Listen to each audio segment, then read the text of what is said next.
আর আল্লাহ সুবহানাহু ওয়া তাআলা সূরাতুল তিনের মধ্যে চমৎকার একটা কথা বলেছেন, পৃথিবীতে অসংখ্য সৃষ্টি আছে, পৃথিবীতে হাজারো সৃষ্টি আছে, কেউ বলেছেন 18,000 মাখলুকাত আছে, কেউ বলেছেন এর গণনা করা অসম্ভব, অসংখ্য আল্লাহর দুনিয়া মাখলুকাত আছে।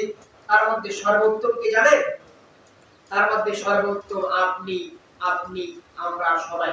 কারণ আল্লাহ তাআলা আমাদেরকে, তিনি কোরআনুল কারীমের মধ্যে বলেছেন আমাদেরকে সৃষ্টি করেছেন সর্বোত্তম অবয়বে, সর্বোত্তম আকৃতিতে, সর্বোত্তম ভাবে আল্লাহ তাআলা আমাদেরকে সৃষ্টি করেছেন।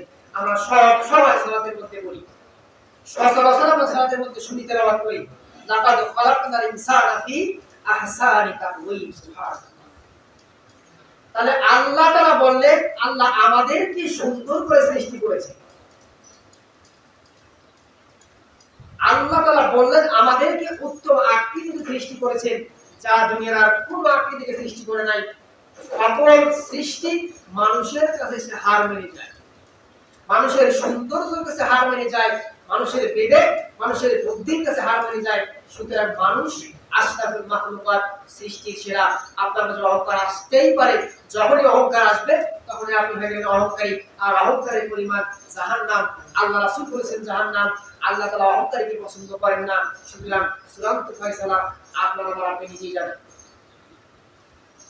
আপনার আমার অহংকারটা কোথায়? আম্মা জান আয়েশা রাদিয়াল্লাহু তাআলা আনহা তিনি বলতেছেন হযরত ইউসুফ আলাইহিস সালামকে দেখে মিশরের রমণীগণ তারা তাদের হাতের আঙ্গুল কেটেছিল। হযরত আম্মা জান আয়েশা রাদিয়াল্লাহু তাআলা আনহা বলেন মিশরের রমণীগণ হযরত ইউসুফ আলাইহিস সালামকে দেখে হাতের আঙ্গুল কেটেছিল। কি জন্য কাটলো? তার সুন্দর আকৃতিতে, তার সুন্দর অবয়বে, তার সুন্দর গঠনে। আম্মা জান আয়েশা বললেন যে আমার রাসূলের যদি তারা সৌন্দর্য দেখত, আমার রাসূলের যদি তারা সৌন্দর্য দেখত, তাহলে তারা হাতের আঙ্গুল কাটতে কাটতে কাটতে কাটতে কাটতে হাতের কজি পর্যন্ত কেটে ফেলতো। সুবহানাল্লাহ। তাহলে রাসূলের সৌন্দর্য কল্পনা করা যায়?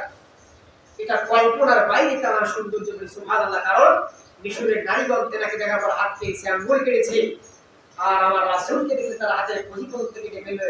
কিন্তু আমার রাসূলের সৌন্দর্য কত বেশি! কারণ আল্লাহ তাআলা কোরআনেই বলেছেন যে মানুষকে আমি সৃষ্টি করেছি সর্বোত্তম আকৃতিতে।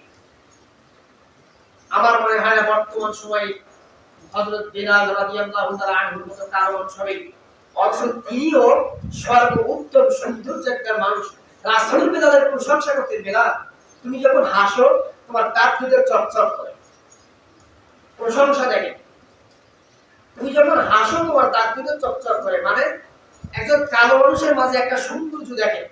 সে কালো ঠিক আছে, কিছু কিছু কালো মানুষের দেখবে এমন জলুস যেটা আল্লাহ সুবহানাহু ওয়া তাআলা দিয়েছে আমরা এটা কল্পনাও করতে পারি। সুতরাং আল্লাহ তাআলা প্রত্যেকটা মানুষকে সৃষ্টি করেছেন সুন্দরভাবে। সে ল্যাংড়া হোক, সে গোরা হোক, সে বোবা হোক, সে অন্ধ হোক, সে কানা হোক, সে চলতে পারে না, সে পঙ্গু, সে কিচ্ছুই করতে পারে না, আল্লাহর কাছে সেরা। কারণ যখন আপনি নিজে আলু ভর্তা করে আপনার আলু ভর্তার কাছে আর পৃথিবীর কারো আলু ভর্তা পাবে না, আপনারটাই সেরা, আপনি নিজে তৈরি করছেন। কারণ প্রত্যেকটা মানুষ যা ক্রিয়েট করে সৃষ্টি করে সেটা প্রত্যেকটা মানুষের কাছে সর্বোত্তম। আল্লাহ আপনাকে আমাকে সৃষ্টি করেছেন, তাহলে আপনি আল্লাহর কাছে সর্বোত্তম। সুতরাং আপনি যখন আল্লাহ তাআলার সৃষ্টি নিয়ে ব্যঙ্গ করেন, আল্লাহ তাআলার সৃষ্টি নিয়ে যখন আপনি কটাক্ষ করেন, তখন কি আল্লাহ আপনাকে ভালোবাসবে? বিবেক আপনাদের আছে সেটা আমি জানি, আমার চেয়ে আপনাদের বিবেক অনেক বেশি কাজ করে সেটা আমি জানি। আপনারাই বলেন আল্লাহ আমাকে সৃষ্টি করলো, আপনাকে সৃষ্টি করলো, আপনি তার সৃষ্টি নিয়ে ব্যঙ্গ করলেন, তাহলে কি আল্লাহ আপনাকে ভালোবাসবে? এই জন্য আল্লাহ তাআলা বলেছেন যে এই যে আপনি ব্যঙ্গ করলেন মানে আপনি আল্লাহর সৃষ্টি খুব ধরলেন, আপনি অহংকারী। আর অহংকারীকে ইন্নাহু লা ইউহিব্বুল মুস্তাকবিরিন, আল্লাহ অহংকারীকে পছন্দ করে না, আল্লাহ ভালো বাসে না। সুতরাং সম্মানিত উপস্থিতি, খুবই সাবধান। এই যে রাসূল পাক সাল্লাল্লাহু আলাইহি ওয়াসাল্লাম এত সুন্দর চরিত্র, এত সুন্দর সৌন্দর্য দেখে তিনি দেখেন তার সৌন্দর্যে কিভাবে আল্লাহর কাছে প্রশংসা করে। যখন তিনি বারবার আয়নার দিকে চলে যায়, যখন নিজের সৌন্দর্য থেকে আয়নার দিকে নিয়ে যায়, নিজেকে দেখে, তখন আয়না দেখার একটা দোয়া দিব, আল্লাহুম্মা হাসানতা খালকি ফাহাসসিন খুলুকি। আল্লাহ তাআলা আপনি আমাকে সুন্দর আকৃতিতে সৃষ্টি করেছেন, সুন্দর গঠনে সৃষ্টি করেছেন, সুন্দর অবয়বে সৃষ্টি করেছেন, সুতরাং আপনি আমার চরিত্রকে সুন্দর করে দেন। সুবহানাল্লাহ। সুতরাং এই একটা দোয়া যখন আমরা আয়নার সামনে যাই, দেখেন যদি আমরা পড়ি ফায়দা দুইটা। একটা, আল্লাহ সুবহানাহু ওয়া তাআলার প্রশংসা আদায় করেছে, আল্লাহ আপনি আমাকে সুন্দরভাবে সৃষ্টি করেছেন।